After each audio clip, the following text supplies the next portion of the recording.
Bon, c'est une intro un peu spéciale. Mais bon, du coup, je suis parti naviguer aujourd'hui vite fait avec des amis d'enfance à moi. Et justement, ils comptent acheter aussi un VX, mais les anciens modèles. Pour débuter, c'est déjà très bien aux alentours. Ah, t'es bien là comme ça.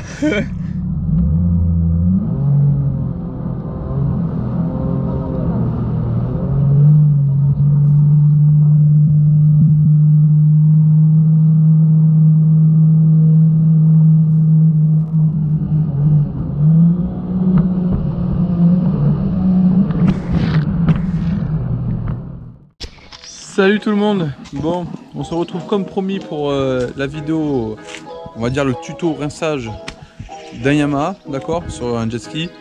Ouais, j'ai pris des couleurs, on est sorti toute la journée, on a fait un lever de soleil, la vidéo arrive, c'est fatigant, très dur. Donc concrètement, le jet ski, je l'ai pas du tout nettoyé, il est vraiment comme il est sorti après la randonnée, d'accord. Donc déjà mes produits, mes équipements, d'accord, donc du Stopsail tout simplement. Moi je prends du Navi 6, d'accord, de chez Stopsail, hein, ça vient pareil. Donc ça je le prends chez mon concessionnaire F2R à la Grande Motte. Un petit peu de WD-40 pour toutes les pièces mécaniques extérieures. Et ça je le mets vraiment dans toute la cale moteur. Donc vous avez votre tuyau classique, d'accord, votre mélangeur à Stopsail. Ok, voilà. Bah, moi je fais comme ça, il y en a qui vont mettre un thé avant pour pouvoir avoir un tuyau d'arrosage en même temps. Je remplis une fois le mélangeur de Stopsail pour rincer toute la partie mécanique moteur, d'accord, système d'échappement, la turbine. Et ensuite, quand j'ai fini de faire ça, comme ça, j'ai plus du tout besoin de démarrer mon moteur. Je suis tranquille, je peux rincer toute la cale moteur comme je veux. Dans tous les cas, je m'en moque, mon moteur il est rincé. Donc du coup, j'ai plus besoin de démarrer. S'il y a un petit peu d'eau qui rentre dans le filtre ou quoi, c'est pas grave. Dans tous les cas, il n'y aura pas vraiment d'eau qui rentrera dans le filtre, hein. Vous n'avez pas besoin d'insister ici, hein. Vous insistez pas trop sur les parties électriques non plus. C'est vraiment, voilà. Et de toute manière, c'est prévu pour, hein. Même s'il y a de l'eau qui rentre légèrement dedans, il y a un récupérateur d'eau en fait. Ça peut pas aller dans le filtre, ni dans l'admission. Voilà. Donc là, c'est branché, d'accord, mais il n'y a pas la pression d'eau, d'accord. Il faut vraiment pas envoyer de pression d'eau dans votre moteur s'il n'est pas démarré. Donc on va procéder, je vais vous montrer ça de suite. Allez, c'est parti. Go, on démarre. Tac. Donc là, il n'y a pas d'eau, c'est pas sous pression. On va ouvrir. Tac. Voilà. Donc voilà. Hein.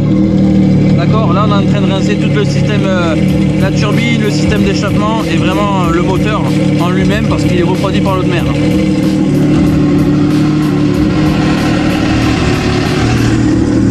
Sur les Yamaha, ça c'est le témoin de refroidissement de moteur quand vous naviguez en mer.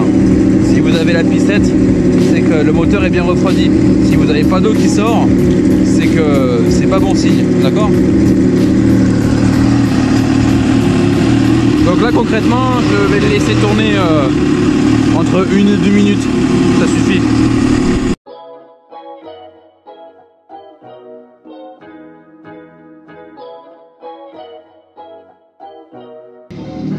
Il n'y a pas besoin d'accélérer, vous laissez tourner au ralenti.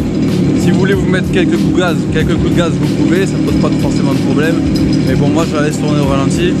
Voilà, entre 1 et 2 minutes. Dès que je vois que le Stopsail il a été... Bon là ça fuit, j'ai mal mis le joint, mais dès que je vois que le Stopsail il y est plus, bah, mon moteur il est rincé, je suis tranquille. Donc votre moteur il est rincé, il y a toujours l'eau, le moteur est toujours démarré. Qu'est-ce qu'on fait? On va d'abord couper l'eau. Donc j'ai coupé l'eau, il n'y a plus d'eau qui sort, je débranche. Voilà. Ne faites pas trop tourner votre moteur longtemps sans l'eau, parce que là il est plus refroidi, d'accord? C'est pas comme si d'eau, il y a un système de refroidissement, du liquide de refroidissement. Donc là je mets quelques coups de gaz.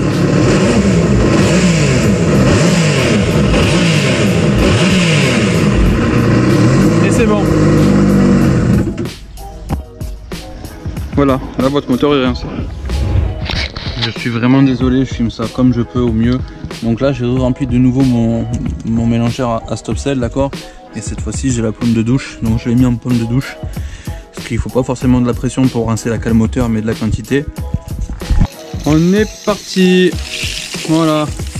Donc comme je vous ai dit, votre moteur il est rincé, donc du coup vous avez plus besoin de le démarrer. C'est pas trop non plus sur les parties électriques, d'accord. Donc voilà, moi franchement, honnêtement, vous pouvez tout arroser, vraiment tout rincer, vraiment j'envoie de l'eau de partout. J'en envoie même dans la colonne de direction, parce qu'en fonction de votre navigation, il se peut qu'il y ait de l'eau qui rentre. Voilà, franchement, là n'hésitez pas, vous en envoyez de partout. Après, vous n'hésitez pas. Alors je vais me protéger un petit peu aussi de tous les commentaires négatifs que je vais sûrement avoir, parce que vous avez sûrement l'impression que je fais ça à l'arrache. Faut savoir que tourner la vidéo tout seul, tout en nettoyant son jet, c'est délicat, c'est un peu la merde. Donc voilà, soyez sympathiques.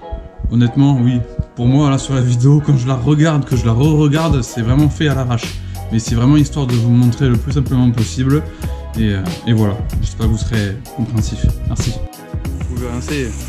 Pareil, là je filme qu'à une main, mais après moi j'ouvre mon coffre, je rince sous mon coffre.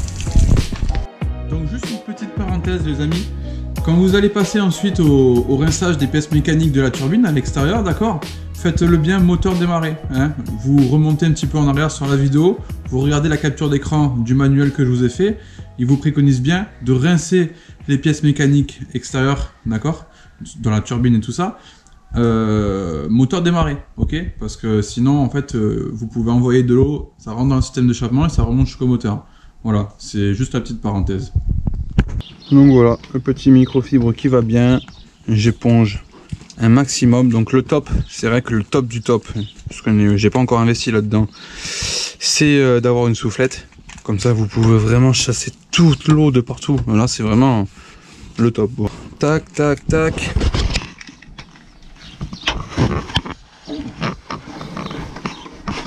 La batterie, tout ce que je peux éponger, j'éponge. Bon du coup voilà, l'avantage c'est que le soir là il n'y a plus de soleil, comme ça vous n'allez pas avoir de traces de calcaire.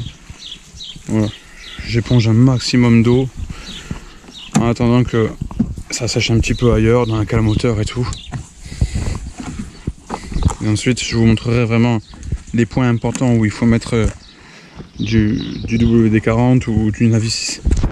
Le jet est commencé à être tout propre, j'ai commencé à éponger toutes les gouttes d'eau qu'il y avait dessus.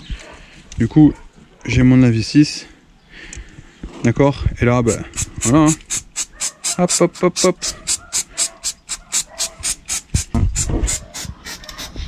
Alors ça part très vite, hein. Si vous restez appuyé, ça va partir très très vite, donc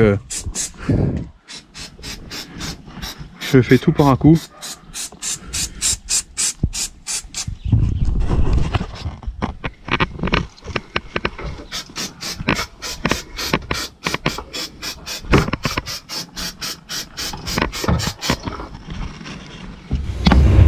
Tac, la colonne, pareil, on n'oublie pas.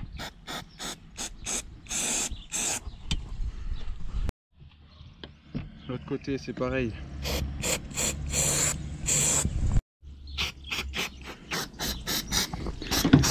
Si vous arrivez à avoir toutes les pattes de fixation du moteur, sinon on bloque.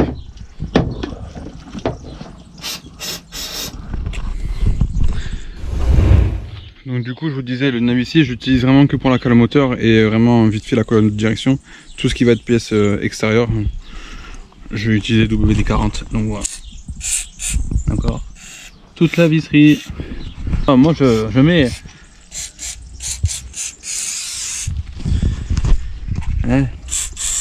Faut pas négliger non plus les roulements de votre remorque.